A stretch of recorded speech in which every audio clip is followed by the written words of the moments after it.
স্বাগত বন্ধুরা। মিনুর গপ্পসপ্পর আসরে আজ শোনাব রবীন্দ্রনাথ ঠাকুরের গল্পগুচ্ছের গল্প তপস্বিনী। বৈশাখ প্রায় শেষ হইয়া আসিল। প্রথম রাত্রে গুমট গেছে, বাঁশগাছের পাতাটা পর্যন্ত নড়ে না। আকাশে তারাগুলো যেন মাথা ধরার বেদনার মতো দপদপ করিতেছে। রাত্রি ৩টের সময় ঝিরঝির করিয়া একটুখানি বাতাস উঠিল। ষোড়শী শূন্য মেঝের উপর খোলা জানালার নিচে শুইয়া আছে। একটা কাপড়ে মোড়া টিনের বাক্স তার মাথার বালিশ। বেশ বোঝা যায় খুব উৎসাহের সঙ্গে সে কৃচ্ছ সাধন করিতেছে। প্রতিদিন ভোর ৪টের সময় উঠিয়া স্নান সারিয়া ষোড়শী ঠাকুর ঘরে গিয়ে বসে। আহ্নিক করিতে বেলা হইয়া যায়। তারপরে বিদ্যারত্নমশাই আসেন। সেই ঘরে বসিয়াই তার কাছে সে গীতা পড়ে। সংস্কৃত সে কিছু কিছু শিখিয়াছে। শঙ্করের বেদান্ত ভাষ্য এবং পাতঞ্জল দর্শন মূল গ্রন্থ হইতে পড়িবে, এই তার পণ। বয়স তার 23 হইবে। ঘরকন্যার কাজ হইতে ষোড়শী অনেকটা তফাতে থাকে। সেটা যে কেন সম্ভব হইল তার কারণটা লইয়াই এই গল্প। নামের সঙ্গে মাখনবাবুর স্বভাবের কোনো সাদৃশ্য ছিল না। তার মন গলানো বড় শক্ত ছিল। তিনি ঠিক করিয়াছিলেন যতদিন তার ছেলে বড়দা অন্তত বিএ পাস না করে ততদিন তার বৌমার কাছ হইতে সে দূরে থাকিবে। অথচ পড়াশোনাটা বড়দার ঠিক ধাতে মেলে না। সে মানুষটি শৌখিন। জীবন নিকুঞ্জের মধু সঞ্চয়ের সম্বন্ধে মৌমাছির সঙ্গে তার মেজাজটা মেলে, কিন্তু মৌচাকের পালায় যে পরিশ্রমের দরকার সেটা তার একেবারেই সয় না। বড় আশা করিয়াছিল বিবাহের পর হইতে গোফে তা দিয়া সে বেশ একটু আরামে থাকিবে এবং সেই সঙ্গে সঙ্গে সিগারেটগুলো সদরেই ফুকিবার সময় আসিবে। কিন্তু কপালক্রমে বিবাহের পরে তার মঙ্গল সাধনের ইচ্ছা তার বাপের মনে আরও বেশি প্রবল হইয়া উঠিল। স্কুলের পণ্ডিত মশাই বড়দার নাম দিয়াছিলেন গৌতম মুনি। বলা বাহুল্য সেটা বড়দার ব্রহ্মতেজ দেখিয়া নয়। কোনো প্রশ্নের সে জবাব দিত না বলিয়াই তাকে তিনি মুনি বলিতেন, এবং যখন জবাব দিত তখন তার মধ্যে এমন কিছু গব্য পদার্থ পাওয়া যাইত যাতে পণ্ডিত মশাইয়ের মতে তার গৌতম উপাধি সার্থক হইয়াছিল। মাখন হেডমাস্টারের কাছে সন্ধান লইয়া জানিলেন স্কুল এবং ঘরের শিক্ষক এইরূপ বড় বড় দুই ইঞ্জিন আগে পিছে জুড়িয়া দিলে তবে বড়দার সদ্গতি হইতে পারে। অধম ছেলেদের যারা পরীক্ষাসাগর তরাইয়া দিতে থাকেন এমন সব নামজাদা মাস্টার রাত্রি 10টা 10:30 পর্যন্ত বড়দার সঙ্গে লাগিয়া রহিলেন। সত্যযুগে সিদ্ধিলাভের জন্য বড় বড় তপস্বী যে তপস্যা করিয়াছেন সে ছিল একলার তপস্যা, কিন্তু মাস্টারের সঙ্গে মিলিয়া বড়দার এই যে যৌথ তপস্যা এ তার চেয়ে অনেক বেশি দুঃসহ। সেকালের তপস্যার প্রধান উত্তাপ ছিল অগ্নিকে লইয়া। এখনকার এই পরীক্ষা তাপসের তাপের প্রধান কারণ অগ্নিশর্মারা। তারা বড়দাকে বড় জ্বালাইল। তাই এত দুঃখের পর যখন সে পরীক্ষায় ফেল করিল তখন তার সান্ত্বনা হইল এই যে সে যশস্বী মাস্টারমশাইদের মাথা হেট করিয়াছে। কিন্তু এমন অসামান্য নিষ্ফলতাতেও মাখনবাবু হাল ছাড়িলেন না। দ্বিতীয় বছরে আর একদল মাস্টার নিযুক্ত হইল। তাদের সঙ্গে রফা হইল এই যে বেতন তো তারা পাইবেনি, তারপরে বড়দা যদি ফার্স্ট ডিভিশনে পাশ করিতে পারে তবে তাদের বকশিস মিলিবে। এবারেও বড়দা যথাসময়ে ফেল করিত, কিন্তু এই আসন্ন দুর্ঘটনাটাকে একটু বৈচিত্র্য দ্বারা সরস করিবার অভিপ্রায়ে এক্সামিনের ঠিক আগের রাত্রে পাড়ার কবিরাজের সঙ্গে পরামর্শ করিয়া সে একটা কড়া রকমের জোলাপের বড়ি খাইল এবং ধন্বন্তরীর কৃপায় ফেল করিবার জন্য তাকে আর সেনেট হল পর্যন্ত ছুটতে হইল না। বাড়ি বসিয়াই সে কাজটা বেশ সুসম্পন্ন হইতে পারিল। রোগটা উচ্চ অঙ্গের সাময়িক পত্রের মতো এমনই ঠিক দিনে ঠিক সময়ে প্রকাশ হইল যে মাখন নিশ্চয়ই বুঝিল এই কাজটা বিনা সম্পাদকতায় ঘটিতেই পারে না। এ সম্বন্ধে কোনো আলোচনা না করিয়া তিনি বরদাকে বলিলেন যে তৃতীয়বার পরীক্ষার জন্য তাকে প্রস্তুত হইতে হইবে, অর্থাৎ তার সশ্রম কারাদণ্ডের মেয়াদ আরও 1টা বছর বাড়িয়া গেল। অভিমানের মাথায় বরদা একদিন খুব ঘটা করিয়া ভাত খাইল না। তাহাতে ফল হইল এই, সন্ধ্যাবেলাকার খাবারটা তাকে আরও বেশি করিয়া খাইতে হইল। মাখনকে সে বাঘের মতো ভয় করিত, তবু মরিয়া হইয়া তাকে গিয়া বলিল, এখানে থাকলে আমার পড়াশুনো হবে না। মাখন জিজ্ঞাসা করিলেন, কোথায় গেলে সেই অসম্ভব ব্যাপার সম্ভব হতে পারবে? সে বলিল, বিলাতে। মাখন তাকে সংক্ষেপে বুঝাইবার চেষ্টা করিলেন।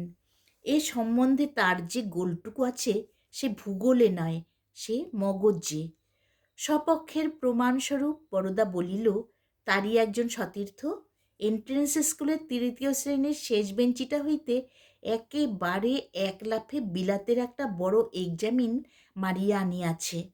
মাখন বলিলেন, বড়দাকে বিলাতে পাঠাইতে তার কোনো আপত্তি নাই, কিন্তু তার আগে তার বিএ পাশ করা চাই। এও তো বড় মুশকিল। বিএ পাশ না করিয়াও বড়দা জন্মিয়াছে, বিএ পাশ না করিলেও সে মরিবে। অথচ জন্ম মৃত্যুর মাঝখানটাতে কোথাকার এই বিএ পাশ বিন্ধ্য পর্বতের মতো খাড়া হইয়া দাঁড়াইল। নড়িতে চড়িতে সকল কথায় ওইখানটাতে গিয়াই ঠোকর খাইতে হইবে। কলিকালে অগস্ত্যমণি করিতেছেন কি? তিনিও কি জটা মুড়াইয়া বিএ পাশে লাগিয়াছেন?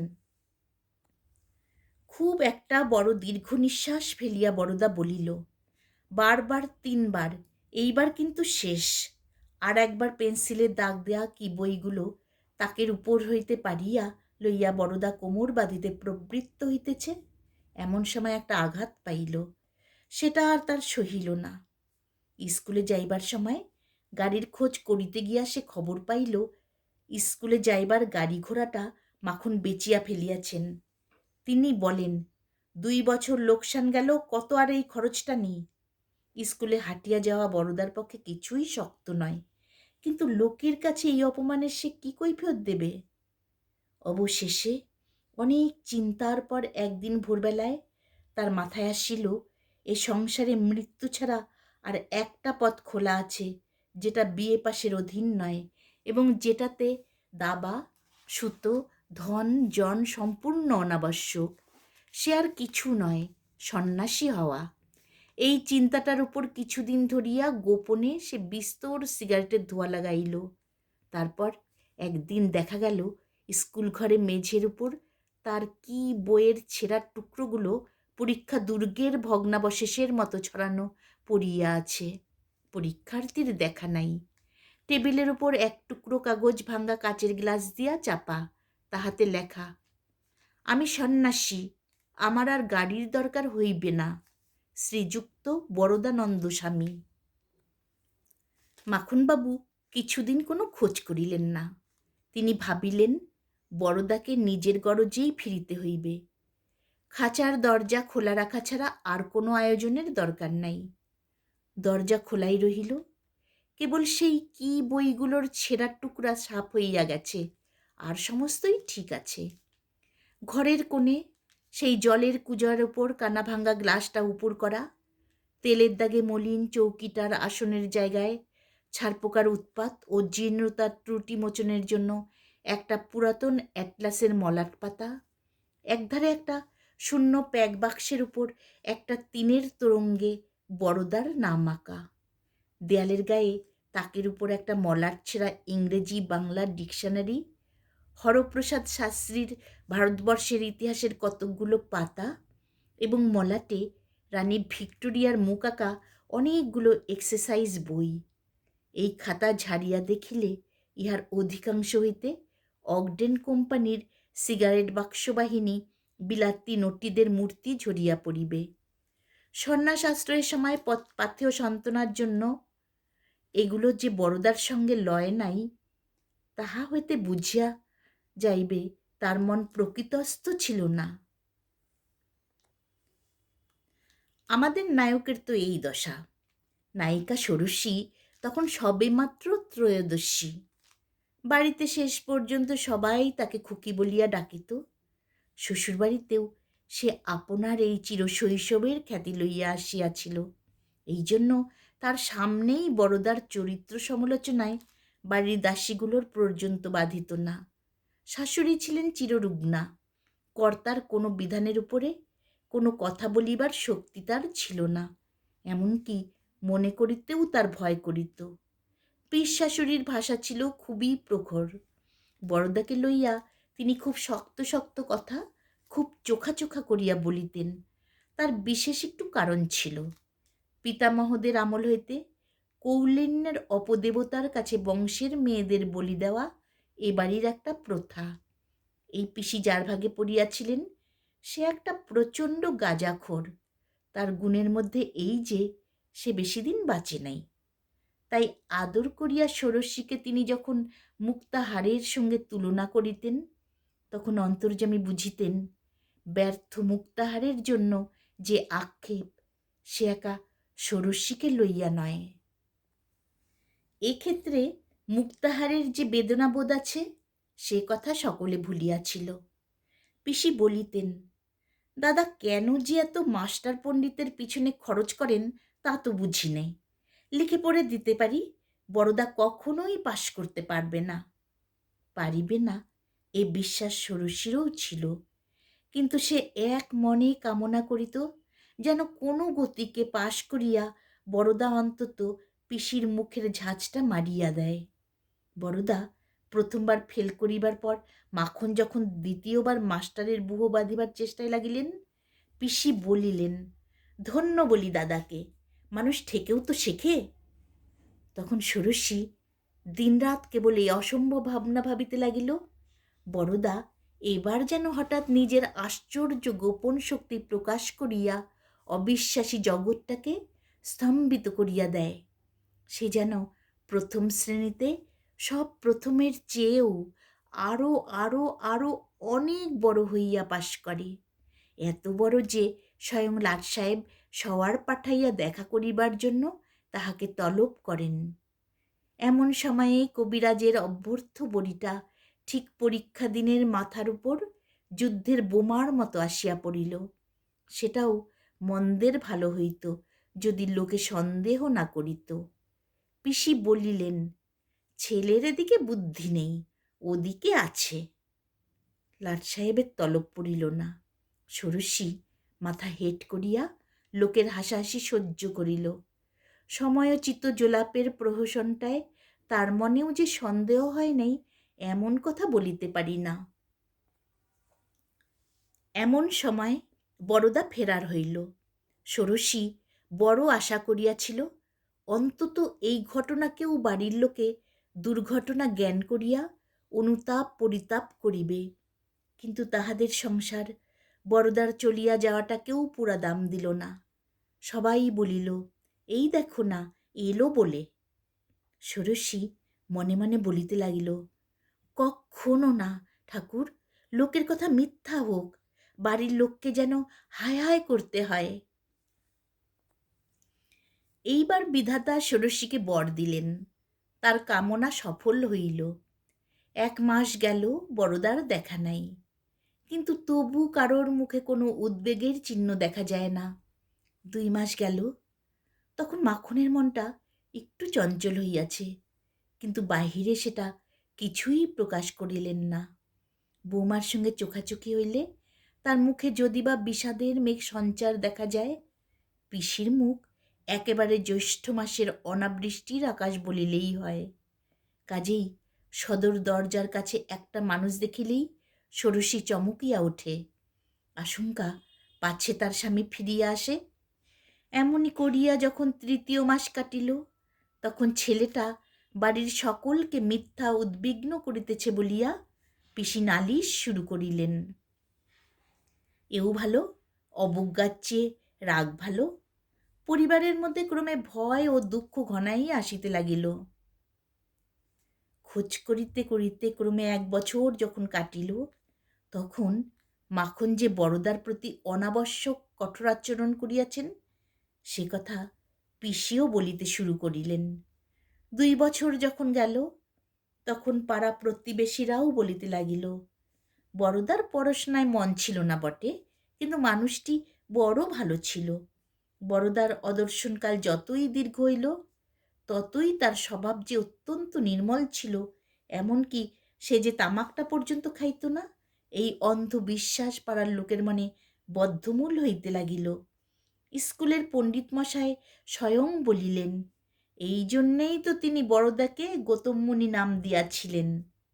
তখন হইতেই উহার বুদ্ধি বৈরাগ্যে একেবারে নিরেট হইয়াছিল। পিসি প্রত্যহই অন্তত একবার করিয়া তার দাদার জেদি মেজাজের পরে দোষারোপ করিয়া বলিতে লাগিলেন, বড়দার এত লেখাপড়ায় দরকারই বা কি ছিল? টাকার তো অভাব নাই। যাই বলো বাপু, তার শরীরে কিন্তু দোষ ছিল না। আহা, সোনার টুকরো ছেলে! তার স্বামী যে পবিত্রতা আদর্শ ছিল এবং সংসার শুদ্ধ, সকলেই তার প্রতি অন্যায় করিয়াছে, সকল দুঃখের মধ্যে এই সান্ত্বনায়, এই গৌরবে ষোড়শীর মন ভরিয়া উঠিতে লাগিল। এদিকে বাপের ব্যথিত হৃদয়ের সমস্ত স্নেহ দ্বিগুণ করিয়া ষোড়শীর উপর আসিয়া পড়িল। বৌমা যাতে সুখে থাকে, মাখনের এই একমাত্র ভাবনা। তার বড় ইচ্ছা ষোড়শী তাকে এমন কিছু ফরমাস করে যেটা দুর্লভ। অনেকটা কষ্ট করিয়া, লোকসান করিয়া তিনি তাকে একটু খুশি করিতে পারিলে যেন বাঁচেন। তিনি এমন করিয়া ত্যাগ স্বীকার করিতে চান, যেটা তার পক্ষে প্রায়শ্চিত্তের মতো হইতে পারে। ষোড়শী 15 বছরে পড়িল। ঘরের মধ্যে একলা বসিয়া যখন তখন তার চোখে জল ভরিয়া আসে। চিরপরিচিত সংসারটা তাকে চারিদিকে যেন আঁটিয়া ধরে, তার প্রাণ হাঁপাইয়া ওঠে। তার ঘরের প্রত্যেক জিনিসটা, তার বারান্দার প্রত্যেক রেলিংটা, আলিশার উপর যে কটা ফুলের গাছের টব চিরকাল ধরিয়া খাড়া দাঁড়াইয়া আছে, তারা সকলেই যেন অন্তরে অন্তরে তাকে বিরক্ত করিতে থাকিত। পদে পদে ঘরের খাটটা, আলনাটা, আলমারিটা তার জীবনের শূন্যতাকে বিস্তারিত করিয়া ব্যাখ্যা করে। সমস্ত জিনিসপত্রের উপর তার রাগ হইতে থাকে। সংসারে তার একমাত্র আরামের জায়গা ছিল ওই জানালার কাছটা। যে বিশ্বটা তার বাহিরে, সেইটাই ছিল তার সবচেয়ে আপন। কেননা তার ঘর হইল বাহির, বাহির হইল ঘর।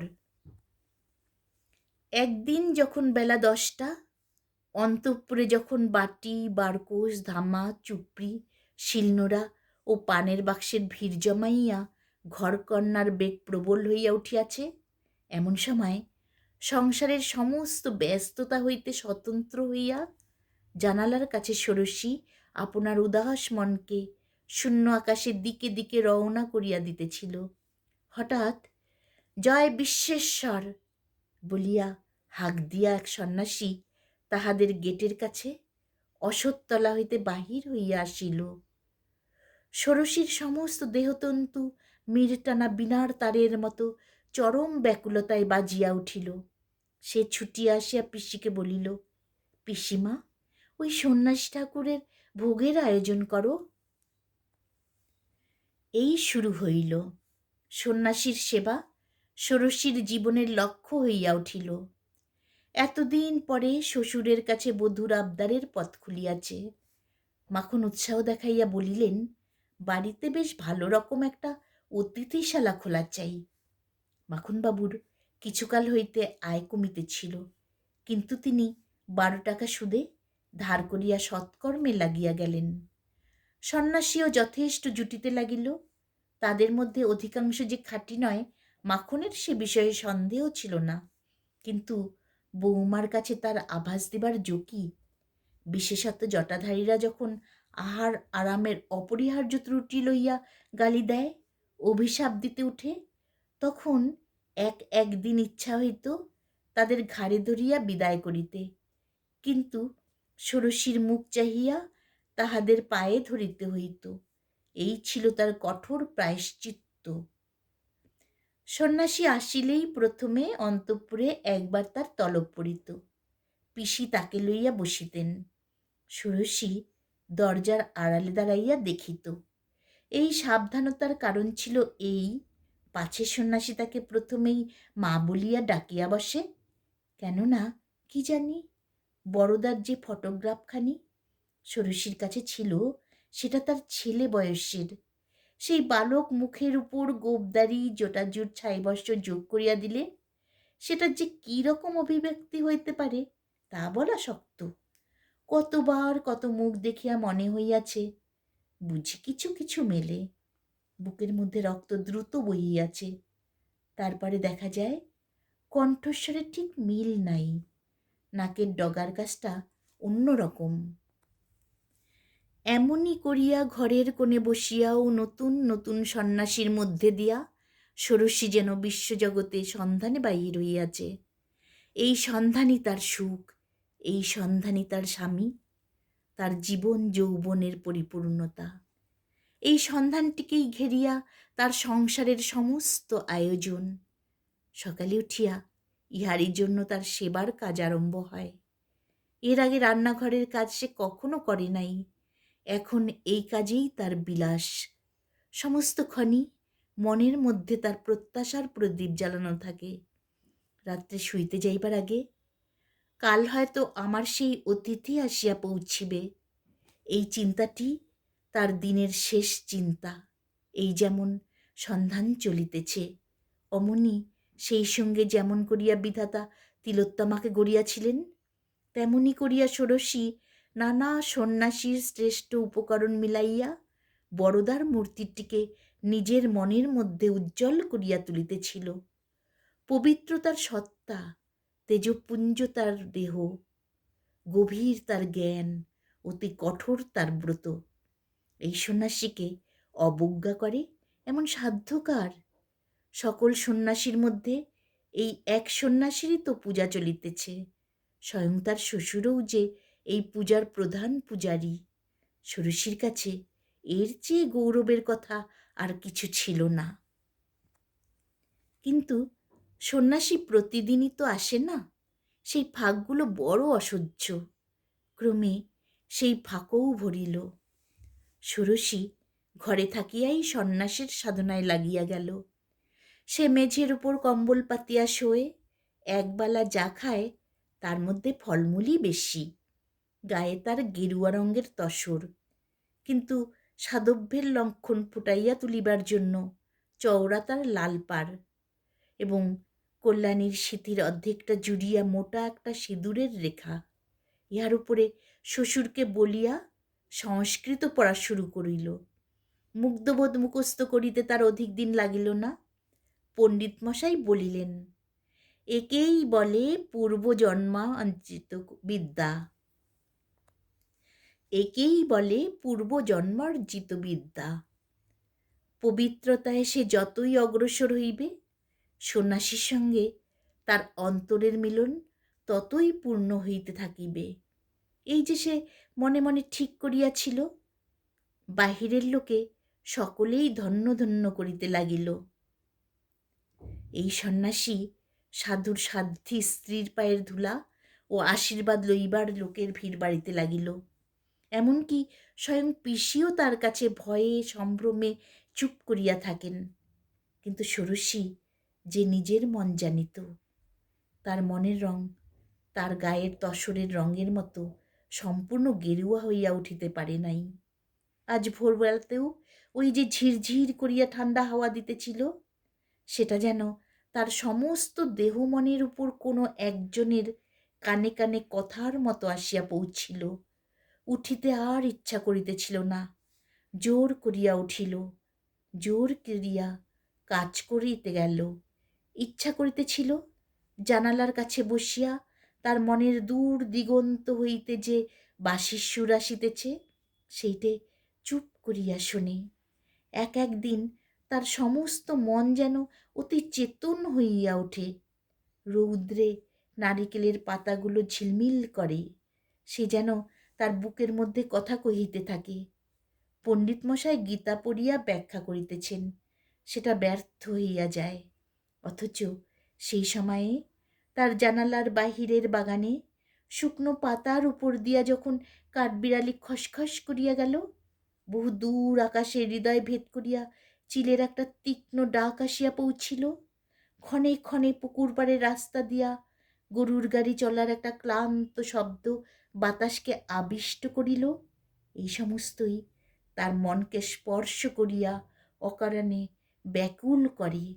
একে তো কিছুতেই বৈরাগ্যের লক্ষণ বলা যায় না। যে বিস্তীর্ণ জগৎটা তপ্ত প্রাণের জগৎ, পিতামহ ব্রহ্মার রক্তের উত্তাপ হইতেই যার আদিম বাষ্প আকাশকে ছাইয়া ফেলিতেছিল, যা তার চতুর্মুখের বেদ বেদান্ত উচ্চারণের অনেক পূর্বেই সৃষ্টি, যার রঙের সঙ্গে, ধ্বনির সঙ্গে, গন্ধের সঙ্গে সমস্ত জীবের নাড়িতে নাড়িতে বোঝাপড়া হইয়া গেছে, তারই ছোট বড় হাজার হাজার দূত জীব হৃদয়ের খাসমহলে আনাগোনার গোপন পথটা জানে। ষোড়শিত কৃচ্ছ সাধনের কাটা গড়িয়া আজও সে পথ বন্ধ করিতে পারিল না। কাজেই গেরুয়া রঙকে আরও ঘন করিয়া গুলিতে হইবে। ষোড়শী পণ্ডিত মশাইকে ধরিয়া পড়িল। আমাকে যোগাসনের প্রণালী বলিয়া দিন। পণ্ডিত বলিলেন, মা, তোমার তো এ সকল পন্থায় প্রয়োজন নাই। সিদ্ধি তো পাকা আমলকির মতো আপনি তোমার হাতেই আসিয়া পৌঁছিয়াছে। তার পূর্ণ প্রভাব লইয়া চারিদিকে লোকে বিস্ময় প্রকাশ করিয়া থাকে। ইহাতে ষোড়শীর মনে একটা স্তবের নেশা জন্মিয়া গেছে। এমন একদিন ছিল, বাড়ির ঝি চাকর পর্যন্ত তাকে কৃপাপাত্রী বলিয়া মনে করিয়াছে। তাই আজ যখন তাকে পুণ্যবতী বলিয়া সকলে ধন্য ধন্য করিতে লাগিল, তখন তার বহু দিনের গৌরবের তৃষ্ণা মিটিবার সুযোগ হইল। সিদ্ধি যে সে পাইয়াছে এ কথা অস্বীকার করিতে তার মুখে বাধে। তাই পণ্ডিত মশাইয়ের কাছে সে চুপ করিয়া রহিল। মাখনের কাছে ষোড়শী আসিয়া বলিল, বাবা, আমি কার কাছে প্রাণায়াম অভ্যাস করিতে শিখি বলো তো? মাখন বলিলেন, সেটা না শিখিলেও তো বিশেষ অসুবিধা দেখি না। তুমি যত দূরে গেছ সেইখানেই তোমার নাগাল কজন লোকে পায়। তা হোক, প্রাণায়াম অভ্যাস করিতেই হইবে। এমনই দুদৈর্য যে মানুষও জুটিয়া গেল।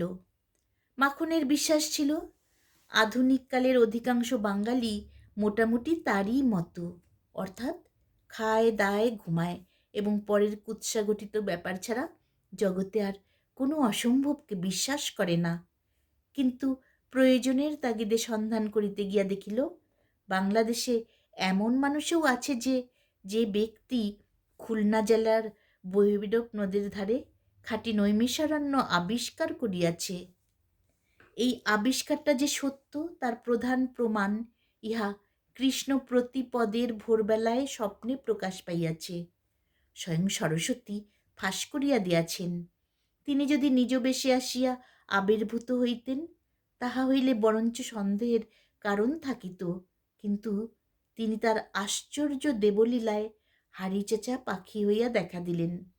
পাখির লেজে 3টি মাত্র পালক ছিল, একটি সাদা, একটি সবুজ, মাঝেরটি পাটকিলে। এই পালক 3টি যে সত্য রজ তম, ঋক যজু সাম, সৃষ্টি স্থিতি প্রলয়, আজকাল পরশু প্রভৃতি যে 3 সংখ্যার ভেলকি লইয়া এই জগৎ, তাহারই নিদর্শন, তাহাতে সন্দেহ ছিল না। তারপরে এই নৈমিষারণ্যে যোগী তৈরি হইতেছে। 2জন MSc ক্লাসের ছেলে কলেজ ছাড়িয়া এখানে যোগ অভ্যাস করেন। একজন সাব জজ তার সমস্ত পেনশন এই নৈমিষারণ্য ফান্ডে উৎসর্গ করিয়াছেন এবং তাহার পিতৃমাতৃহীন ভাগ্নেটিকে এখানকার যোগী ব্রহ্মচারীদের সেবার জন্য নিযুক্ত করিয়া দিয়া মনে আশ্চর্য শান্তি পাইয়াছেন। এই নৈমিষারণ্য হইতে ষোড়শীর জন্যে যোগ অভ্যাসের শিক্ষক পাওয়া গেল। সুতরাং মাখনকে নৈমিষারণ্য কমিটির গৃহসভ্য হইতে হইল। গৃহসভ্যের কর্তব্য নিজের আয়ের 6ষ্ঠ অংশ সন্ন্যাসী সভ্যদের ভরণ পোষণের জন্য দান করা। গৃহসভ্যদের শ্রদ্ধার পরিমাণ অনুসারে এই 6ষ্ঠ অংশ অনেক সময় থার্মোমিটারের পাড়ার মতো সত্য অঙ্কটার উপরে নিচে উঠানামা করে। অঙ্ক কষিবার সময় মাখনেরও ভুল হইতে লাগিল। সেই ভুলটার গতি নিচের অঙ্কের দিকে।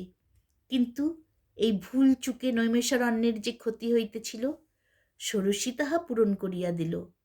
ষোড়শীর গহনা আর বড় কিছু বাকি রহিল না, এবং তার মাসোহারার টাকা প্রতি মাসে সেই অন্তর্হিত গহনাগুলোর অনুসরণ করিল।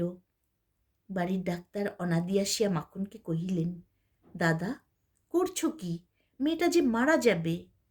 মাখন উদ্বিগ্ন মুখে বলিলেন, তাই তো, কি করি? ষোড়শীর কাছে তার আর সাহস নাই। একসময় অত্যন্ত মৃদু স্বরে তাকে আসিয়া বলিলেন, মা, এত অনিয়মে কি তোমার শরীর টিকবে? ষোড়শী একটুখানি হাসিল।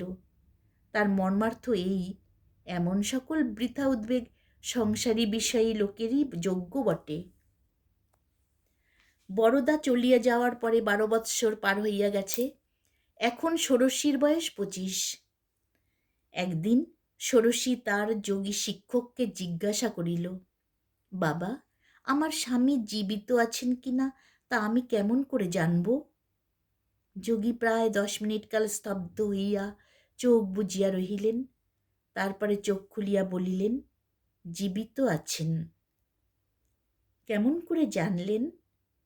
সে কথা এখনো তুমি বুঝবে না, কিন্তু এটা নিশ্চয় যেন, স্ত্রীলোক হয়েও সাধনার পথে তুমি যে এত দূর অগ্রসর হয়েছ, সে কেবল তোমার স্বামীর অসামান্য তপবলে। তিনি দূরে থেকেও তোমাকে সহধর্মিণী করে নিয়েছেন। ষোড়শীর শরীর মন পুলকিত হইয়া উঠিল। নিজের সম্বন্ধে তার মনে হইল ঠিক যেন শিব তপস্যা করিতেছেন, আর পার্বতী পদ্মবীজের মালা জপিতে জপিতে তার জন্য অপেক্ষা করিয়া আছেন। ষোড়শী আবার জিজ্ঞাসা করিল, তিনি কোথায় আছেন তা কি জানতে পারি? যোগী ঈষৎ হাস্য করিলেন। তারপরে বলিলেন, একখানা আয়না নিয়ে এসো। ষোড়শী আয়না আনিয়া যোগীর নির্দেশ মতো তাহার দিকে তাকাইয়া রহিল। আধ ঘণ্টা গেলে যোগী জিজ্ঞাসা করিলেন, কিছু দেখতে পাচ্ছ? ষোড়শী দ্বিধার স্বরে কহিল, হ্যাঁ, যেন কিছু দেখা যাচ্ছে, কিন্তু সেটা যে কি তা স্পষ্ট বুঝতে পারছি নে। সাদা কিছু দেখছ কি? সাদাই তো বটে। যেন পাহাড়ের উপর বরফের মতো? নিশ্চয়ই বরফ। কখনো পাহাড় তো দেখিনি, তাই এতক্ষণ ঝাপসা ঠেকছিল। এইরূপ আশ্চর্য উপায়ে ক্রমে ক্রমে দেখা গেল বরদা হিমালয়ের অতি দুর্গম জায়গায় লংচু পাহাড়ের বরফের উপর অনাবৃত দেহে বসিয়া আছেন। সেখান হইতে তপস্যার তেজ ষোড়শীকে আসিয়া স্পর্শ করিতেছে। এই এক আশ্চর্য কাণ্ড। সেদিন ঘরের মধ্যে একলা বসিয়া ষোড়শীর সমস্ত শরীর কাঁপিয়া কাঁপিয়া উঠিতে লাগিল। তার স্বামীর তপস্যা যে তাকে দিন রাত ঘিরিয়া আছে, স্বামী কাছে থাকিলে মাঝে মাঝে যে বিচ্ছেদ ঘটিতে পারিত, সে বিচ্ছেদেও যে তার নাই, এই আনন্দে তার মন ভরিয়া উঠিল। তার মনে হইল সাধনা আরও অনেক বেশি কঠোর হওয়া চাই। এতদিন এবং পৌষ মাসটাতে যে কম্বল সে গায়ে দিতেছিল, এখনই সেটা ফেলিয়া দিতেই শীতে তার গায়ে কাটা দিয়া উঠিল। ষোড়শীর মনে হইল সেই লংচু পাহাড়ের হাওয়া তার গায়ে আসিয়া লাগিতেছে। হাত জোর করিয়া চোখ বুজিয়া সে বসিয়া রহিল। চোখের কোণ দিয়া অজস্র জল পড়িতে লাগিল। সেই দিনই মধ্যাহ্নাহারের পর মাখন ষোড়শীকে তার ঘরে ডাকিয়া আনিয়া বড়ই সংকোচের সঙ্গে বলিলেন, মা, এতদিন তোমার কাছে বলিনি, ভেবেছিলুম দরকার হবে না, কিন্তু আর চলছে না। আমার সম্পত্তির চেয়ে আমার দেনা অনেক বেড়েছে। কোন দিন আমার বিষয় ক্রোক করে বলা যায় না। ষোড়শীর মুখ আনন্দে দীপ্ত হইয়া উঠিল। তার মনে সন্দেহ রহিল না যে এ সমস্তই তার স্বামীর কাজ। তার স্বামী তাকে পূর্ণভাবে আপন সহধর্মিণী করিতেছেন। বিষয়ের যেটুকু ব্যবধান মাঝে ছিল, সেও বুঝি এবার ঘুচাইলেন, কেবল উত্তরে হাওয়া নয়, এই যে দেনা, এও সেও লংচু পাহাড় হইতে আসিয়া পৌঁছেতেছে। এ তার স্বামীরই দক্ষিণ হাতের স্পর্শ। সে হাসি মুখে বলিল, ভয় কি বাবা? মাখন বলিলেন, আমরা দাঁড়াই কোথায়? ষোড়শী বলিল, নৈমিষারণ্যে চালা বেঁধে থাকব। মাখন বুঝিলেন ইহার সঙ্গে বিষয়ের আলোচনা বৃথা। তিনি বাহিরের ঘরে বসিয়া চুপ করিয়া তামাক টানিতে লাগিলেন। এমন সময়ে মোটর গাড়ি দরজার কাছে আসিয়া থামিল। সাহেবী কাপড় পরা এক যুবা টপ করিয়া লাফাইয়া নামিয়া মাখনের ঘরে আসিয়া একটা অত্যন্ত অসম্পূর্ণ ভাবের নমস্কারের চেষ্টা করিয়া বলিল, চিনতে পারছেন না? এ কি বড়দা নাকি? বড়দা জাহাজের লস্কর হইয়া আমেরিকায় গিয়াছিল। 12 বৎসর পরে সে আজ কন্যা এক কাপড় কাচা কল কোম্পানির ভ্রমণকারী এজেন্ট হইয়া ফিরিয়াছে। বাপকে বলিল, আপনার যদি কাপড় কাচা কলের দরকার থাকে খুব সস্তায় করে দিতে পারি বলিয়া ছবি আঁকা ক্যাটালগ পকেট হইতে বাহির করিল।